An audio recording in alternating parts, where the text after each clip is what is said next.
semua, selamat datang kembali di Tech Trends. Di video kali ini, ChatGPT akan memberitahu kalian cara menemukan potensi kalian.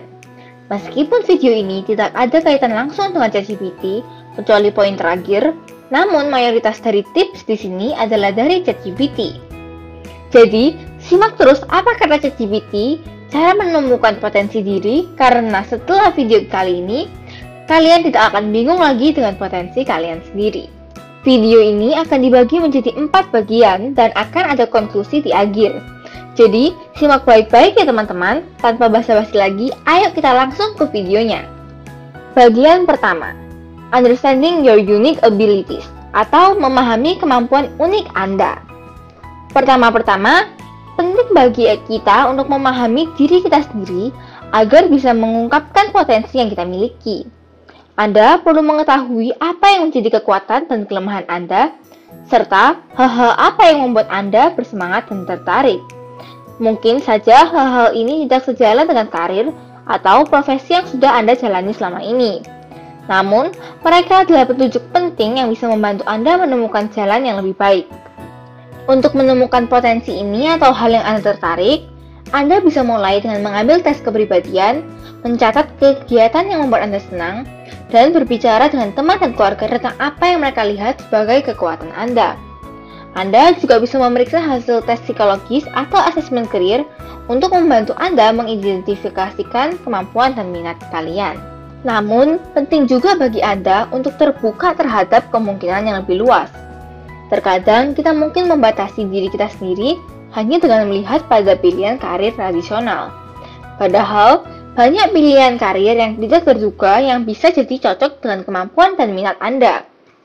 Misalnya, Anda mungkin memiliki kemampuan untuk merancang pakaian atau dekorasi interior, namun belum pernah mempertimbangkan untuk menjadi desainer.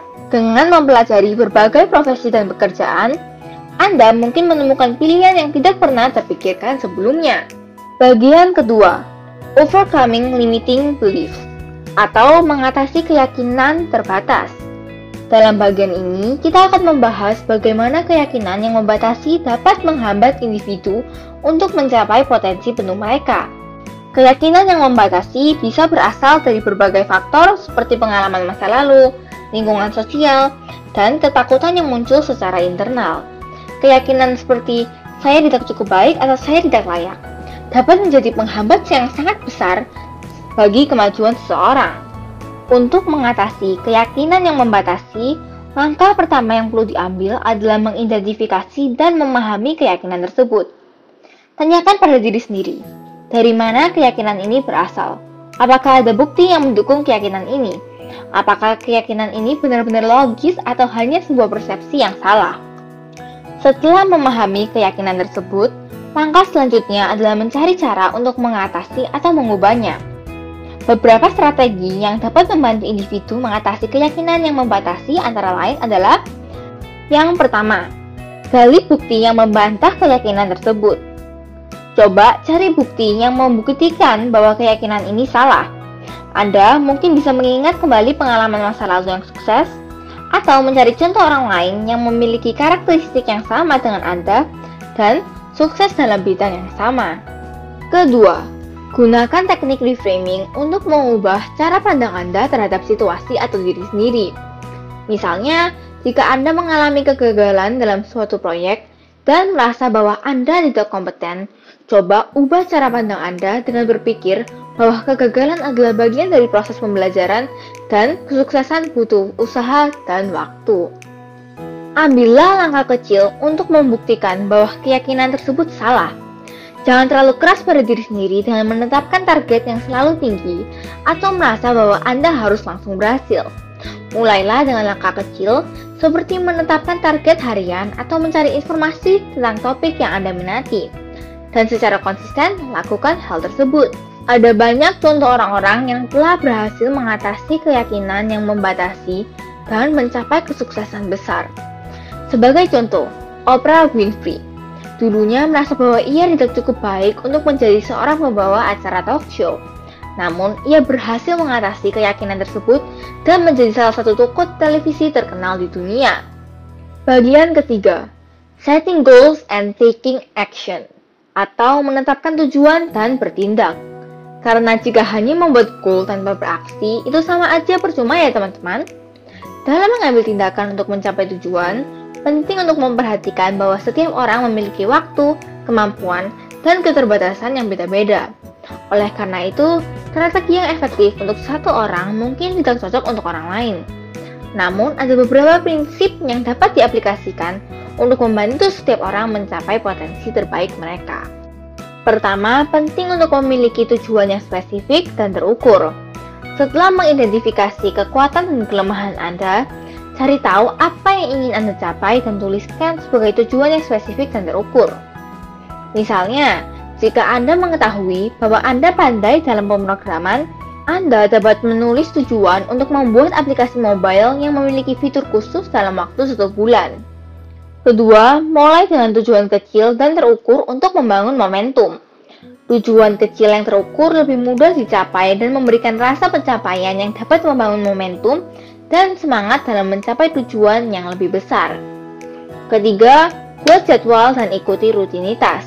Jika Anda ingin mencapai tujuan, maka Anda harus mengalokasikan waktu dan membuat jadwal yang tepat untuk mengambil tindakan. Rutinitas yang konsisten akan membantu Anda tetap fokus pada tujuan Anda dan membantu Anda mengatasi perasaan malas dan penundaan. Prinsip keempat, jangan takut gagal. Keberhasilan tidak datang dengan cara yang mudah, dan kadang-kadang dibutuhkan beberapa kali kegagalan untuk mencapai kesuksesan.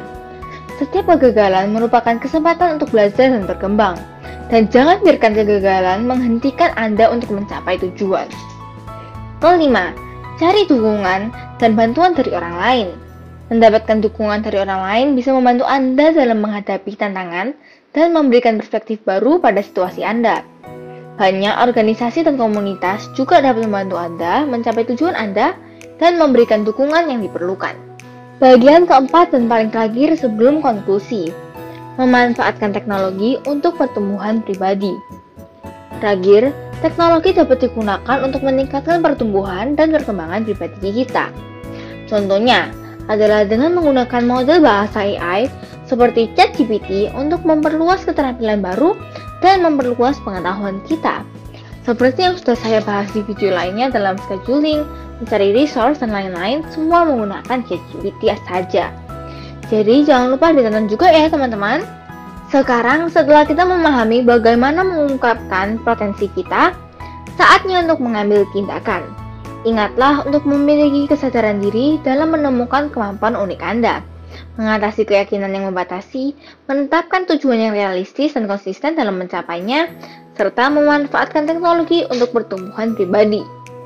Terima kasih telah menonton video ini. Jika Anda memiliki pertanyaan atau ingin berbagi pengalaman, silahkan tinggalkan di komentar di bawah ini ya teman-teman. Saya harap video ini telah memberikan Anda wawasan baru tentang cara mengungkapkan potensi Anda. Kalau kalian suka dengan video kali ini, tolong tekan tombol subscribe dan like, serta tekan tombol notifikasinya agar gak ketinggalan video-video terbaru dari kita ya teman-teman.